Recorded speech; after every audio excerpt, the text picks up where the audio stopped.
Hello everyone, I'm Admiral Ellis of the TTO, and I have just one story to share with you this week. Might be a little bit of a short episode, but the fallout from what just happened is still getting to me. And I don't mean getting to me like, oh, it's getting to me. I mean, it's still getting to me. Like, crap is coming my way now. All sorts of, you know, not to mention the whole paperwork side of things, but just people that are out there don't like other time traveling people, and when they realize someone's hanging out by themselves here, you get a problem. Well, they don't realize that.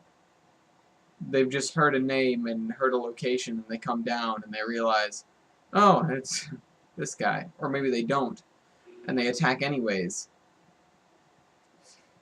What what I had to deal with this past week was a leak. And I don't mean a leak in the ship.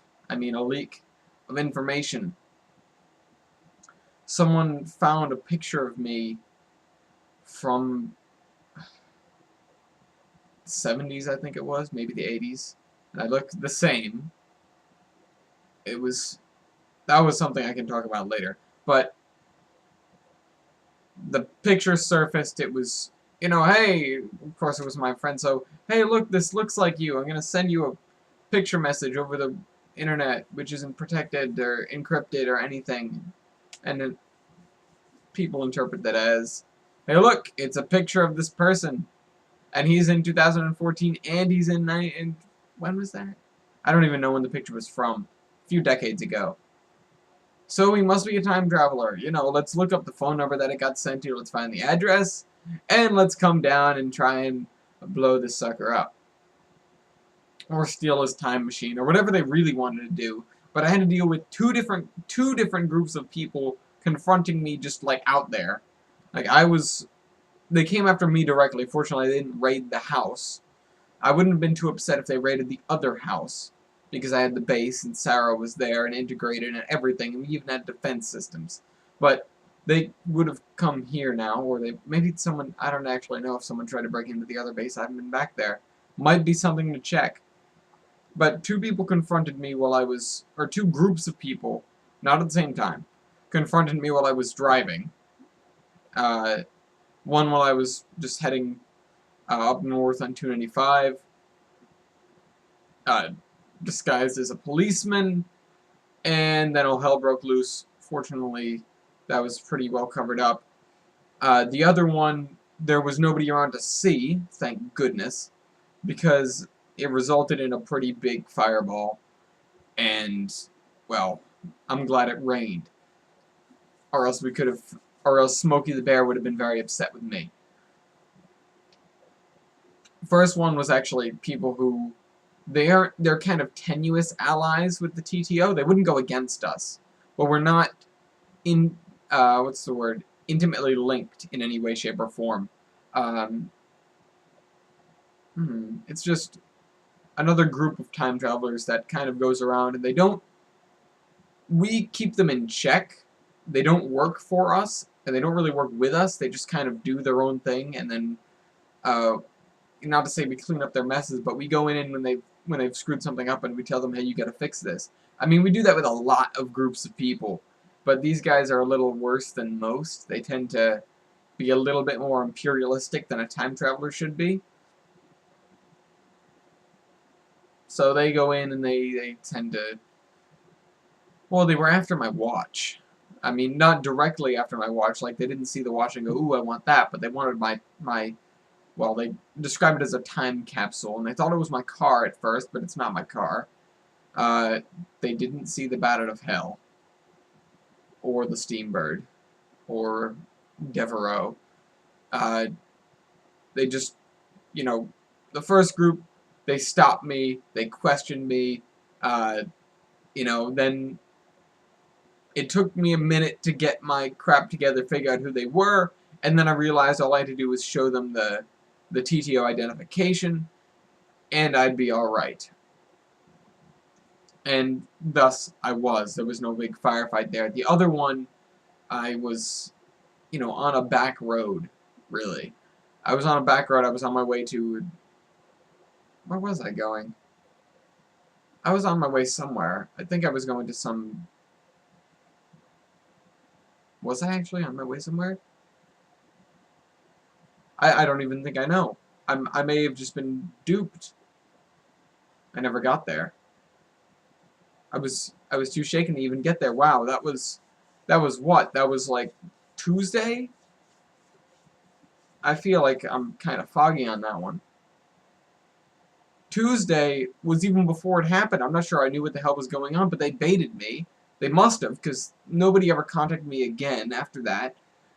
They gave me this address. It was in the middle of nowhere. I don't even know what the hell they told me I was doing. Picking up a friend, maybe? Oh! Okay, yeah, that makes sense. I know what I was told to do, but not directly by the... I have a friend who's moving, and they told... Well, in her words, they told me to, you know, go out and help, and they caught me on one of the back roads. They diverted me into a dirt back lot in the middle of the woods. You know, they had a spaceship. It's typical, actually. Saying they had a spaceship isn't something new. But they had a spaceship. They also tried to take my car. Well, they were the first people. The other guys after that. I mean, frankly, I should have seen the second people coming. It just kind of shook me both times. And now I'm getting that the first... They showed me that picture. They had the picture. Why didn't I get it right away? I'm only putting the pieces together now. I didn't sit down and think about this too much. The first group of aliens, they weren't human. They were Romulan. First group of Romulans, they weren't both Romulans. Romulans are a pain. You know, they told me where to go, diverted me off the road, pulled me into a back alley. My car got stuck in the mud anyways. I had to actually go get Sarah to pull me out with the bat out of hell. But that's, you know, nobody saw that. Nobody saw that. Somebody might have seen that. They're staying quiet. Referred me into the back road. You know, tried to take the car. I wouldn't let them take the car. I shot one of their landing lights, and the entire thing, it was like maybe a 100-foot long ship. It wasn't that big. I mean, it must have been a Corvette or something. Not even a frigate. But I shot one of the landing legs with my hole punch, and it didn't do that much, but I guess... Well, frankly, it didn't look like a ship designed for Earth. Again, I never got to look at the data banks because the whole thing blew up. But the ship, you know, blew out one of the landing legs, or injured it, damaged it badly enough that the ship, which is on 3, just kind of tipped, and the deck hit the floor. The car was let go, but it was still stuck in the mud. You know, something sheared the nacelle. It was kind of a long metal box with 2 large, boxy, square kind of nacelle engine pods on the rear. They weren't very well attached. They had these big, kind of clunky landing legs that looked kind of like big arms that came down and sat on the ground. The front had that too. And then they had a big, typical kind of ramp down at the back. It wasn't very Romulan, actually. I'm beginning to wonder if they stole it. Or, well, I don't assume they were working for the Romulan government. Frankly, they were probably mercenaries, because I didn't see any, well, I didn't see any kind of quantum radiation or anything coming off of that ship, but I didn't really have the right tools to examine it. I didn't catch anything, but that's not saying there wasn't anything.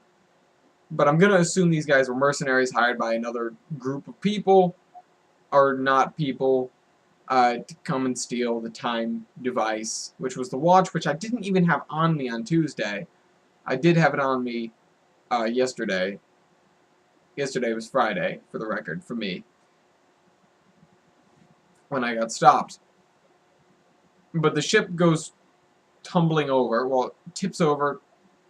One nacelle hits the ground, snaps off. Some fuel lines snap. It's, I don't know, it might have been fusion. I don't think it was fusion, the reactor.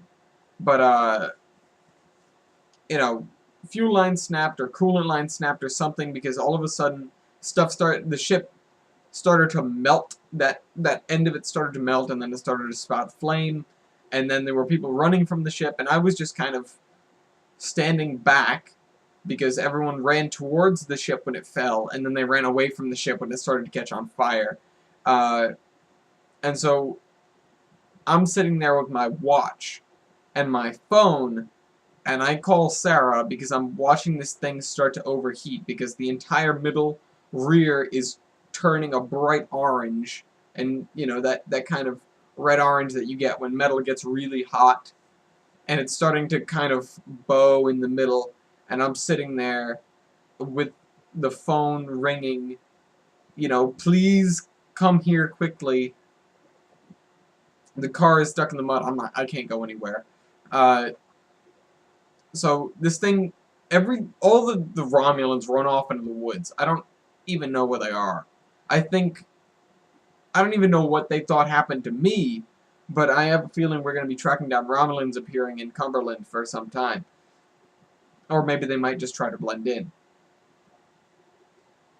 But they run off into the woods, and I'm standing there next to my car, stuck in the mud, staring at the ship that's on fire and turning orange. And then it stopped getting oranger and just kind of sat there, and it spouted burning coolant for a while, and then it cooled down. There must have been some safeguard that, again, that's what's making me think it wasn't the Romulan ship. They probably stole it from somebody. In fact, it looked kind of Kigyar, but not, or is it Yigkar? Kigyar. But not their normal stuff, like not their space-only stuff. Like this must have been a Kigyar lander. Beats me. I didn't get to siphon through the databanks very, very well. I did actually take the plunge, and I went up the ramp into the, you know, bent section of the ship. The reactor was cold, or well, it was cooling. I kind of edged around it, and I was going towards the bridge, and I was just kind of snooping through things, like the different maintenance panels and stuff. I was trying to make sense of it, and again, I stored that data, but I didn't make sense of it much. I must have just been too distracted by the week, because I've had a busy week. I got to the bridge, and there was an AI aboard the ship, not a very well-constructed AI. I read the only form that I was given was well, it wasn't kind of, it was blood red, it was a cylinder, and it was fragmented in the middle. Looked to me like the AI was going crazy, but whatever it was saw me, didn't speak English, yelled a bunch, and then the self-destruct activated, and I couldn't get one of the data chips out. That was definitely Kigyar. So I ran back out of the ship, and Sarah was already there, thankfully. And she had a tow hook from a winch in the cargo compartment of the Bat Out of Hell to underneath my front bumper of my car, on the front axle of my car, and was dragging it through the mud. And I run out of the ship, and I chase her down, and I get in the car, and I start it, and she drags me out to the road and unhooks the thing, and we just kind of look back into the woods, and there's this giant fireball. You know, ship's gone now, and the event was pretty, well, it was in the middle of nowhere.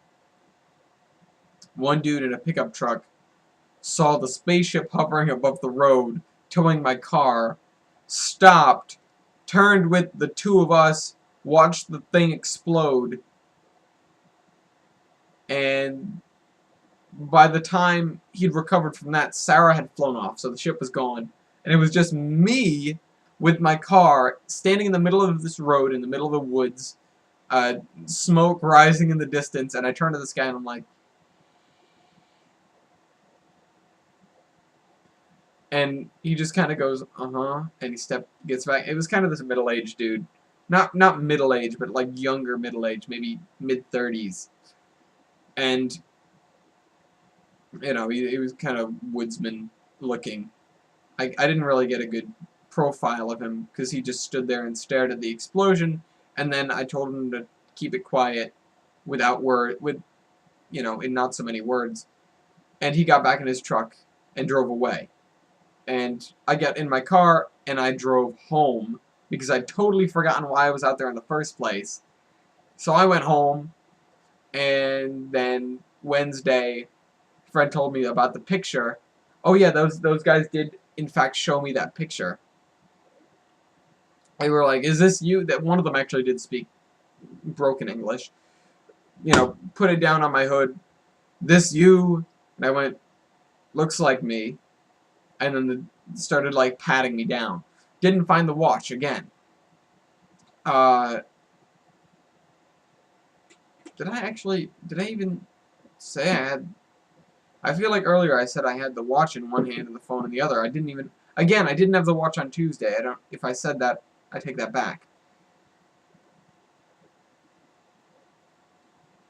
But then of course I got stopped by the people on, did I say Thursday the first time?